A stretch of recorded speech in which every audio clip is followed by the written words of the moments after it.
Hello. आज हम एक नया टॉपिक स्टार्ट करेंगे जिसमें हम हाइपरबोला के बारे में पढ़ेंगे। इस टॉपिक के लर्निंग ऑब्जेक्टिव्स इस प्रकार हैं कि हम इसमें सबसे पहले ये सीखेंगे कि हाइपरबोला होता क्या है। उसके बाद हम हाइपरबोला के लिए इसेंट्रिसिटी एंड उसकी स्टैंडर्ड इक्वेशंस के बारे में सीखेंगे और इसके बाद हम हाइपरबोला की प्रॉपर्टीज पढ़ेंगे। इस टॉपिक के सबसे लास्ट में हम हाइपरबोला के लेटस रेक्टम की बात करेंगे।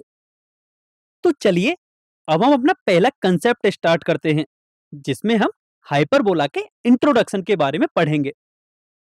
सबसे पहले कि हाइपरबोला होता क्या है। So set of points that difference of whose distance from two fixed point is a constant is called hyperbola.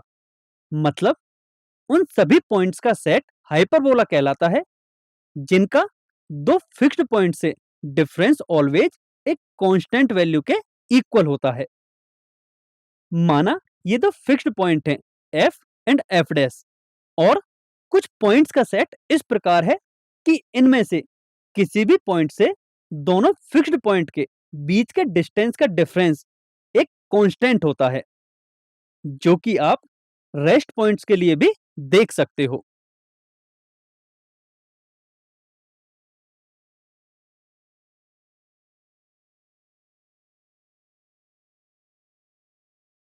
तो इन पॉइंट से पास होने वाले कर्व को ही हम हाइपरबोला कहते हैं।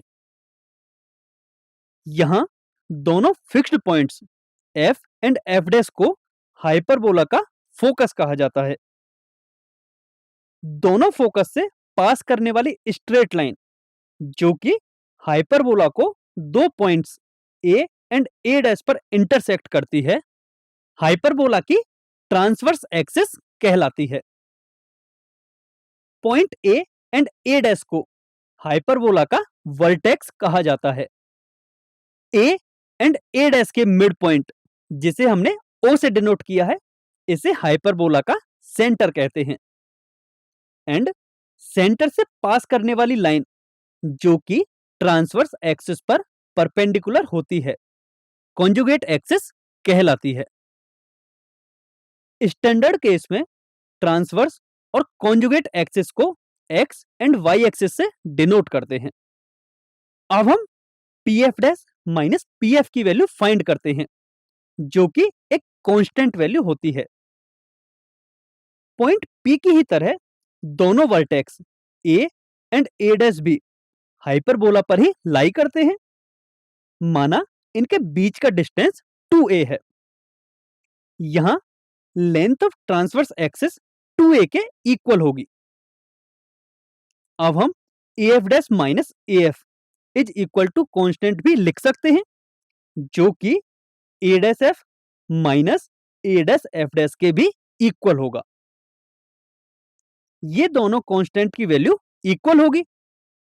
अब हम AF डैश माइनस AF को AA dash plus A dash F dash minus AF भी लिख सकते हैं और A dash F minus A dash F dash को AA dash plus AF minus A dash F dash भी लिख सकते हैं और ये दोनों वैल्यूज आपस में इक्वल होंगी जिससे हमें मिलता है A dash F dash is equal to AF और यह वैल्यू इन दोनों इक्वेशंस में पुट करने पर AF डैश माइनस AF की वैल्यू 2A के इक्वल मिल जाती है जो कि A dash F minus A dash F dash के भी इक्वल है।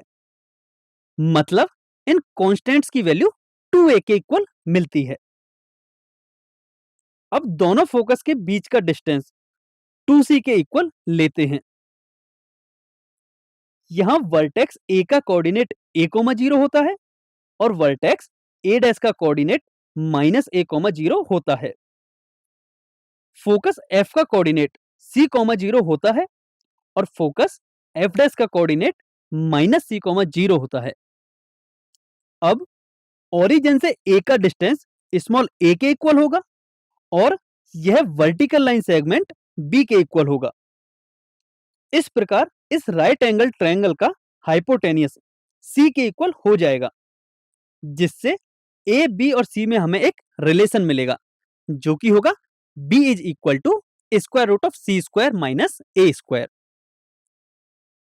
एंड यहाँ length of conjugate axis 2b के इक्वल होगी, जिसे कि हमने y एक्सिस के अलोंग लिया है।